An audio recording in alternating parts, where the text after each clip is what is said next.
भगवान वासुदेव श्री कृष्ण की जय।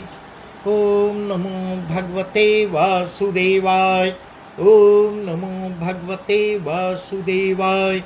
श्री कृष्ण गोविंद हरे मुरारी, हे नाथ नारायण वासुदेव।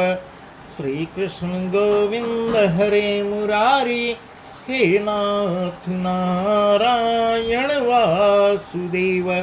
राधे कृष्ण राधे कृष्ण राधे कृष्ण राधे कृष्ण। द्वारकानाथ की जय। आज का प्रसंग है भगवान वासुदेव श्री कृष्ण अग्नि के गोले को मुंह में ले लेते हैं, पी जाते हैं और प्रलंबासुर का वध कर रहे हैं। यही कथा सुखदेव जी राजा परीक्षित को सुना रहे हैं।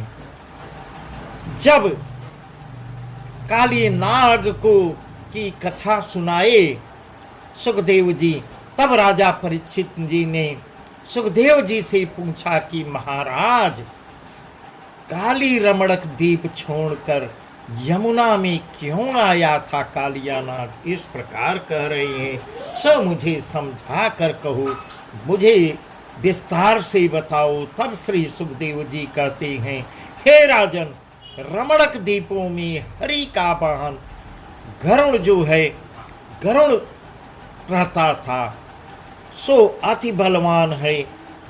उससे वहां के बड़े बड़े सर्पों ने हार मान ली थी। उसे एक सांप नित प्रतिदिन देना पड़ता था, टैक्स रूप में प्रतिदिन एक सर्प लेता था, तो नित दिन एक रूप पर घर आवे, वह आवे और खा जाता था। इस प्रकार ऐसा बता रहे हैं, प्रतिदिन एक सर्प खाता था, वह उसका बंधा हुआ था। इस प्रकार का प्रसंग है। एक दिन कद्रु का पुत्र, इस प्रकार का कालिया को कद्रु का पुत्र बता रहे हैं। एक दिन कद्रु का पुत्र कालिया अपने विष का घमंड कर गरुड़ का भक्ष खाने लगा। इतने में गरुड़ वहां आया। इस प्रकार वर्णन बता रहे हैं। गरुड़ को जो सर्प मिलता था उस पे अपना अधिकार जमा कर कालिया जो है उसको खाने लगा। इस प्रकार उन दोनों में अति युद्ध हुआ है। इसका निदान निकला कि गरुड़ जो है, गरुड़ से परास्त होकर कालिया हार मानकर अपने मन में कहने लगा कि अब मैं इसके हाथ से कैसे बचूं। इस प्रकार त्राहिमाम करने लगा, कहाँ जाऊं। यही कथा बता रहे हैं सुखदेव जी। इतना कह मन ही मन विचार कर अपनी वृंदावन में यमुना के तीर में जा बसता है और इस प्रकार यहाँ चला आता है और यहाँ अपना निवास कर लिया यमुना जी में, क्योंकि वह वहाँ नहीं जा सकता था। इस प्रकार कह रहे हैं। ऐसा विचार कर कालिया वहाँ गया। फिर राजा परीक्षित ने श्री सुखदेव मुनि से पूछा कि महाराज, वह गरुड़ वहाँ क्यों नहीं जा सकते थे और क्या गरुड़ का भय वहाँ जो है वृंदावन में क्यों नहीं था? इसलिए बार बार प्रश्न कर रहे हैं, जानने की इच्छा जाहिर कर रहे हैं। वही प्रसंग सुनना चाहते हैं कि वहाँ गरुड़, क्या वहाँ गरुड़ नहीं जा सकते थे? इस प्रकार पूछ रहे हैं। तब सुखदेव जी कह रहे हैं, हे राजा, किसी समय वहां यमुना के तट पर सौरभ ऋषि बैठ के तपस्या करते थे। वहां गरुड़ ने जा एक मछली मार खाई थी। इस प्रकार कह रहे हैं। ऋषि ने क्रोध में आकर गरुड़ को श्राप दे दिया था और इस तरह वो श्रापित हो गए। इसी डर से गरुड़ जो है वह इलाका सुरक्षित था। इस प्रकार की यह कथा बता रही हैं। अगर वहाँ ये अपना ठौर ठिकाना बना लेता है कालिया, तो वहाँ सुरक्षित जीता बचेगा। इस प्रकार का प्रसंग बता रहे हैं। इस कारण वहाँ गरुड़ नहीं जा सकती थी। जब से कालिया वहाँ गया, तभी से उस स्थल का नाम कालीदह हो गया। इस प्रकार सुखदेव जी विस्तार से राजा परीक्षित को सब समझा रहे हैं। इसके आगे फिर राजा से कह रहे हैं, हे राजन, जब श्री कृष्ण निकले,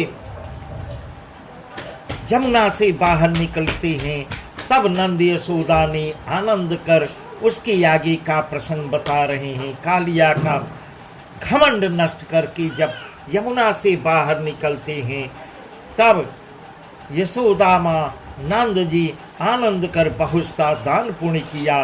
पुत्र का मुख देख नयन उनके सुख पा रहे हैं और ब्रजवासियों के भी जी में जी आया। इस प्रकार की वो लोगों के मन में आश्चर्य सी घटना हुई।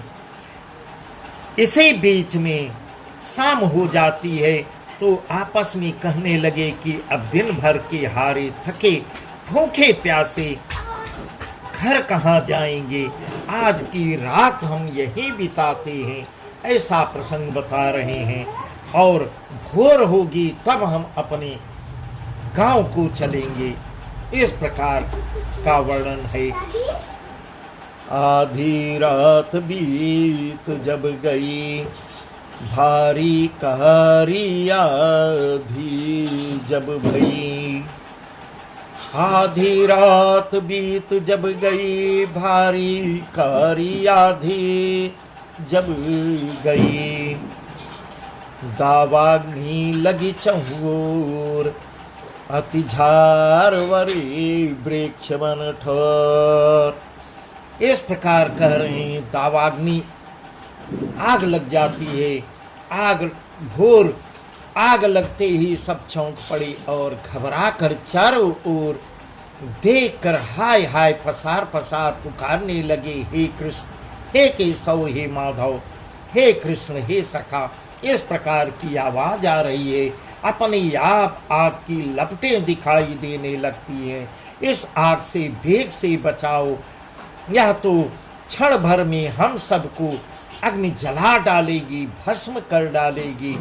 इस प्रकार पुकार पुकार की चिल्ला रहे हैं। तब नंद यशोदा सहित सब ब्रजवासियों ने ऐसा आरत हो के दीनहीन बन के केशव का नाम पुकारते हैं, हे कृष्ण श्री, हे माधव, हे केशव, बचाओ बचाओ। इस प्रकार की आवाज आ रही है। तब श्री कृष्ण जी ने उठते ही आग को पल में मुंह में धारण कर लिया और अग्नि की ज्वाला को पी जाते हैं। यह आंखों देखी घटना देख सब ब्रजवासी आश्चर्यचकित रह जाते हैं। मन ही मन सबकी चिंता भी दूर हो जाती है। कब भोर होते ही सब वृंदावन को आती हैं। ऐसी ऐसी बाल लीलाएं कर रहे हैं, ऐसी ऐसी कथाएं सुखदेव जी राजा परीक्षित को बता रहे हैं, जो सुनने में भी सब आश्चर्य लग रहा है। इस प्रकार की घटनाएं हो रही हैं। तब सुखदेव जी कह रहे हैं, महाराज, अब मैं ऋतुओं का वर्णन करूंगा। और इस प्रकार अब ऋतुओं का वर्णन करते हैं, जिसमें श्री कृष्ण ने जो लीला की है वह ध्यान से सुनो। इस प्रकार अब ऋतुओं में जो बाल लीला कर रहे हैं, लीलाएं कर रहे हैं, वह सुना रहे हैं। सबसे पहले ग्रीष्म ऋतु की कथा सुनाती हैं। ग्रीष्म ऋतु आते ही सब संसार का सुख ले लिया और धरती आकाश को तपाकर इतना तपने लगा। इस प्रकार प्रकृति भी लड़ने को लग रहा है, तैयार हो गई है। ऐसा वर्णन कर रहे हैं। धरती आकाश इतना तपने लगा कि अग्नि के समान हो गया। पर श्री कृष्ण के प्रताप से वृंदावन में सदा ही बसंत बना रहा। इस प्रकार की कथा सुखदेव जी कह रहे हैं राजा परीक्षित से। हे राजन, पृथ्वी पर हाहाकार मच गया, परंतु वृंदावन में केशव के कारण, श्री कृष्ण के कारण हमेशा सुहाना बना रहा। बसंत ऋतु हमेशा बनी रही, जहाँ घने कुंजों पर बेलें लहलहा रही, वर्ण वर्ण के फूल फूले हुए, उन पर भंवरे के झुंड गुंजार कर रहे हैं, आमों की डालियों पर कोयलें कूक रही हैं, वहाँ कोई प्रकृति का भी असर नहीं पड़ रहा है। ये सब केशव की लीला है, माधव की लीला है। इस प्रकार का वर्णन कर रहे हैं, इस प्रकार बता रही हैं। ठंडी ठंडी छाया में मोर नाच रहे हैं, सुंदर शीतल पवन हवा चल रही है, और वन के एक ओर यमुना जी शोभायमान हो रही हैं। ऐसा वृंदावन की प्रकृति का सौंदर्य बता रहे हैं। इस प्रकार यहाँ कृष्ण बलराम गायों अपनी गायों समेत, अपनी गायों के पीछे गायों को छोड़कर अपने सखा समेत आपस में खेल खेल रहे हैं, रंग रंग के खेल खेलते हैं, आनंद विहार करते हैं। इतने में ही कंस का पठाया हुआ एक ग्वाल का रूप बना के प्रलंब नाम का राक्षस आता है। हे राजन, ध्यान लगा के सुनो। इतने में ही राक्षस आ जाता है। उसे देखते देखते ही श्री कृष्ण ने बलदेव जी से स्वयं में कहा, अपनो सखा नहीं बलवीर, कपट रूप यह असुर शरीर, या के बध को करो पाय, गाल रूप मारो नहीं जाए। इस प्रकार कह रही है, इसका किस ढंग से उपाय करूं? ये ग्वाल के रूप में आया है, ग्वाल रूप में आया है, सखा बन के घुसा हुआ है। मन ही मन कह रहे हैं, इशारे में बात हो रही दोनों भाइयों में, और इसको मैं कैसे मारूं? ये तो ग्वाल के रूप में मुझे छलना चाहता है। जब यह रूप धरे खुरे अपनो, जब यह रूप धरे खुरे अपनो, तब तुम याही तत्क्षण हनो। इस प्रकार का वर्णन कर रहे हैं। अब बलदेव जी, इतनी बात जब कृष्ण की इशारे इशारे में भाई बलदाऊ से हो जाती है, बलदेव जी को श्री कृष्ण ने प्रलंब को हंसकर पास बुला लिया, हाथ पकड़ लिया। जब ग्वाल रूप में ही आया है तो मेरा सखा है, और इस प्रकार खींच लेते हैं, आओ सखा आओ सखा। बहुत ही सुंदर ढंग की लीलाएं कर रहे हैं। जो जिस रूप में आ रहा है उसको उसी रूप में मिल रहे हैं, दर्शन दे रहे हैं, और संग चुटकी बजाते उसका संहार भी कर देते हैं। सबनी को बेस तुम्हारो, भलो कपट बन मित्र हमारो, सबको नीको बेस तुम्हारो, भलो कपट बनी मित्र हमारो। इस प्रकार कह रही है, जो वेशभूषा धारण तुम किए हो, राक्षस से कह रही हैं, तुम जो वेशभूषा धारण कर रहे हो, मित्र के बीच में आके मित्र बन के आ गए हो छल करने, और अंदर अंदर कपट लिए हो, हमारे मित्र बन के आए हो। अभी हम तुम्हारी व्यवस्था करते हैं। ऐसा कहकर उसे भी साथ अपने लेकर चल देते हैं। ग्वाल बाल पाठ आधे बलराम जी को, आधी टुकड़ी बलराम जी को दे देते हैं, और आधी टुकड़ी स्वयं लेके चल देते हैं। लड़कों को बैठा के फल फूलों का नाम पूछने और बताने, इतने में बताते बताते श्री कृष्ण जी बलदेव हार जाते हैं, आपस में खेल खेलते हैं और ऐसा प्रसंग बता रहे हैं, दो टुकड़ी बना के उसको भी अपने साथ में लेकर खेलने लगते हैं कि चलो खेला जाए। इस प्रकार की खेल खेल रहे हैं और इस खेल में श्री कृष्ण जी हार जाते हैं, बलदेव जी जीत जाते हैं। तब श्री कृष्ण की ओर से ग्वाल बलदेव जी के साथियों को कांधे पर चढ़ा चढ़ा के इस प्रकार का खेल खेल रहे हैं, दिन भर मनोरंजन करते हैं, आपस में नाना प्रकार के खेल खेलते हैं। और जो हार गए तो बलदेव की टुकड़ी को कांधे पर बैठा के लेके चलते हैं। वहाँ प्रलम्ब बलराम जी को सबसे आगे ले भागा है। इस प्रकार का वर्णन कर रहे हैं, इस प्रकार वर्णन कर रहे हैं। जो प्रलम्ब नाम का राक्षस था वह बलराम को कंधे पे बैठा लेता है और सबसे आगे लेके भागने लगता है। इस प्रकार का वर्णन कर रहे हैं और वन में जाता है। इस प्रकार उनको लेके वन में चला जाता है।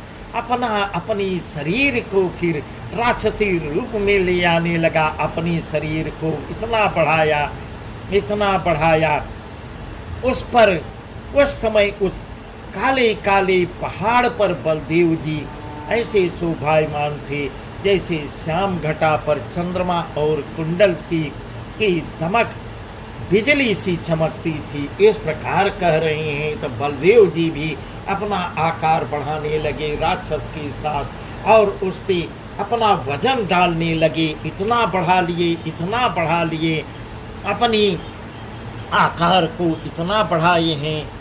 इस प्रकार का वर्णन कर रहे हैं कि पसीना में साफ इस प्रकार शरीर से पसीना भी गिर रहा था। मैं बादल के समान बरसने लगा। इतने में ही ज्यों ही अकेले में बलराम जी को पाया वह राक्षस बलराम जी से भिड़ जाता है और सोचता है कि मैं बलराम जी को खत्म कर दूं। त्यों ही उन्होंने मारे घूंसे की उसे मार गिराया। इस प्रकार का वर्णन बता रहे हैं। बलराम जी से मल्लयुद्ध करता है और बलराम जी घूंसे से मारकर उसका संहार कर देती हैं। इस प्रकार उसका प्राण हर लेती हैं। इस प्रकार की कथाएं बता रहे हैं। ऐसा बाल लीला श्री कृष्ण और बलदाऊ दोनों भैया मिलके कर रहे हैं और ब्रजवासी साथ साथ लग के उनका आनंद ले रहे हैं। तब सुखदेव जी कहते हैं, हे राजा, प्रलंब को मार बलराम। जैसे ही प्रलंब को मार के बलराम तभी सो सखाओं समेत मिले घनश्याम। इस प्रकार कर रहे हैं। मार के उधर प्रलंब को मार के फिर दोनों भाई आपस में मिलते हैं। क्यों ही जो ग्वाल बाल जो साथ में ग्वाल बाल थे, गाय चराते थे, वे भी असुर मरा सुन गाय छोड़कर इधर उधर दौड़ने लगते हैं। उधर एक राक्षस मरा है। जब ये जान जाते हैं मगर किसने मारा यह तो गोपनीय रहा। इधर उधर दौड़ने लगते हैं तो लोग गाय चरती थम काश से निकल मोज बन में बढ़ जाती हैं। इस प्रकार का वर्णन कर रहे हैं। इतने में गाय भागते हुए एक जगह से दूसरी जगह, मोज बन उसका नाम था, उसमें चली जाती हैं। बिछरी गैया बिछरे ग्वाल, बिछरी गैया बिछरे ग्वाल, भूले फिरे मुझ बनमाल। बिछरी गैया बिछरे ग्वाल, बिछरी गैया बिछरे ग्वाल, भूले फिरे मुझ बनमाल। रूखन चढ़े परस्पर ठेरे, लय लय नाम पिछारी फेरे। इस प्रकार कह रहे हैं। इतने में किसी ने आके हाथ जोड़कर श्री कृष्ण से कहा, महाराज इस प्रकार कह रहा है, हे सखा, गायें सब मौज वन में चली जा रही हैं, मैं मौज वन में जाके बैठी हैं, उनके पीछे ग्वाल बाल ढूंढते फिर भटक रहे हैं। इस प्रकार जो है यह कथा है। इतनी बात सुनते ही श्री कृष्ण ने कदम्ब पर चढ़ ऊंचे स्वर से जो बंसी बजाई है, इस प्रकार का वर्णन कर रहे हैं। कदम के वृक्ष पर बैठकर सुंदर ढंग से बंसी बजा रहे हैं, बाल लीला का एकदम पूर्ण आनंद ले रहे हैं। और जो बंसी बजाई है सुनकर ग्वाल बाल और सब गायें मोहित हो जाती हैं और मौज वन को छोड़कर ऐसे अपनी आप चली आती हैं, जैसे सावन भादों की नदी तुंग तुरंग को चीर कर समुद्र में मिलती है। ऐसा वर्णन सुखदेव जी राजा परीक्षित को बता रहे हैं। इस प्रकार का है राजन, ये प्रकार की लीलाएं प्रभु कर रहे हैं। उनकी बंसी की सुरीली आवाज को सुनकर सम्मोहित हो जाते हैं और अपनी याद बिना बुलाए ही वहां सब इकट्ठे हो जाते हैं। इसी बीच देखते क्या है कि चारों ओर से वन दहड़ दहड़ जलने लगता है। इस प्रकार की वहां अग्नि लग जाती है, आग लग जाती है कि वन में अपनी आप इस प्रकार का वर्णन कर रहे हैं। यह देख ग्वाल बाल और जो भी सखा थे सब घबरा के व्याकुल हो जाते हैं, रंग रंग की लीलाएं कर रहे हैं। तब पुकारते हैं, हे कृष्ण, हे माधव, इस आग से वेग से बचाओ। तो इस प्रकार उसी क्षण आग में सब जलमर इस प्रकार कहते हैं, तुरंत आओ हे केशव, हे माधव, नहीं हम सब लोग जल के मर जाएंगे, हम सब लोग जल के मर जाएंगे। इस प्रकार की पुकार करते हैं, आर्त होके पुकारते हैं केशव को। फिर कृष्ण ने इस आग से इस प्रकार, तुम अपनी आंखें मूंद दो, इस प्रकार भगवान वासुदेव आवाज लगाते हैं कि तुम लोग सब अपनी आंखें मूंद लो, आंखें बंद कर लो। तब श्री कृष्ण ने उन्हें पल भर में खंडेर वन में ले आए। जैसे ही वो लोग सब आंखें अपनी बंद कर लेते हैं, अपनी माया का वो करते हैं और उनको उड़ा ले जाते हैं।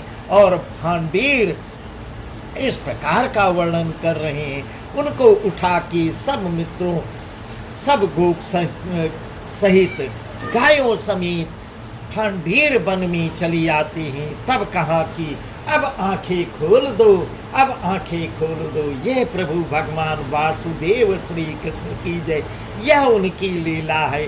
नाना प्रकार की लीलाएं कर रहे हैं जो सुनकर भी आश्चर्य लगता है।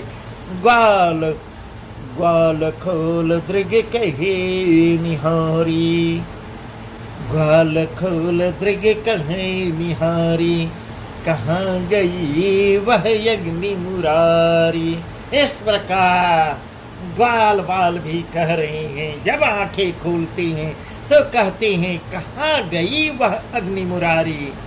जैसे ही आंखें खोलते हैं वैसे ही कहते हैं, हे मुरारी, वह अग्नि जो लगी थी, जो भीषण आग चारों तरफ से हम लोगों को घेरी हुई थी, वह कहाँ गई। कब फिर आए बनवांडीर, कब फिर आए बनवांडीर, कीन अचंभी यह बलवीर। इस प्रकार की ऐसी आश्चर्य की घटनाएं कर रहे हैं। ऐसे का उनके साथ वाले सब कहते हैं, हे माधव, हे केशव, मैं कैसे वहां से यहाँ चला आया, यह आश्चर्य कौन वीर कर सकता है। ऐसे कह गाय ले कृष्ण बलराम के साथ वृंदावन को आते हैं और सबों ने अपने अपने घर पे जाके यह वर्णन बताया कि आज वन में बलराम जी ने अलम्ब नाम के दैत्य को मारा है। और मौजबन में आग लगी थी जिसमें हम सब लोग घिर गए थे, वहाँ श्री हरि के प्रताप से बुझ जाती है। वहाँ केशव माधव ने ऐसी लीला की है, वह सब सत्य घटना अपने घर में नगर में सबको बताती हैं। यह प्रसंग है, ग्वाल बालों के मुख से सुन यह बातें सुन, ब्रजवासी उनका दर्शन करने को आते हैं। इस प्रकार भीड़ लग जाती है, परंतु उन्होंने श्री कृष्ण की माया को कुछ भी नहीं जान पाया। क्षण भर में वो भुलावा भी करा देते हैं, ऐसी ऐसी घटनाएं करके क्षण भर में उस पे पर्दा भी डाल देते हैं कि लोग आश्चर्य में पड़ जाते हैं। ऐसा ऐसा प्रसंग है, नाना प्रकार की लीलाएं करते हैं। इस बस आप आज का प्रसंग यहीं तक, आगे के प्रसंग और भी सुंदर सुंदर हैं। वर्षा का वर्णन है, वर्षा ऋतु में क्या क्या घटनाएं होती हैं। गोपियों की बांसुरी का वर्णन है, श्री कृष्ण द्वारा गोपियों का चीर हरण है। ये सब नाना प्रकार की जो मैं कल आपको सुंदर विस्तार ढंग से सुनाऊंगा। बहुत ही सुंदर सुंदर कथाएं हैं जो सुखदेव मुनि जी महाराज परीक्षित को सुना रहे हैं। इस प्रकार भगवान वासुदेव श्री कृष्ण की जय। ओम नमो भगवते वासुदेवाय। ओम नमो भगवते वासुदेवाय। श्री कृष्ण गोविंद हरे मुरारी, हे नाथ नारायण वासुदेव।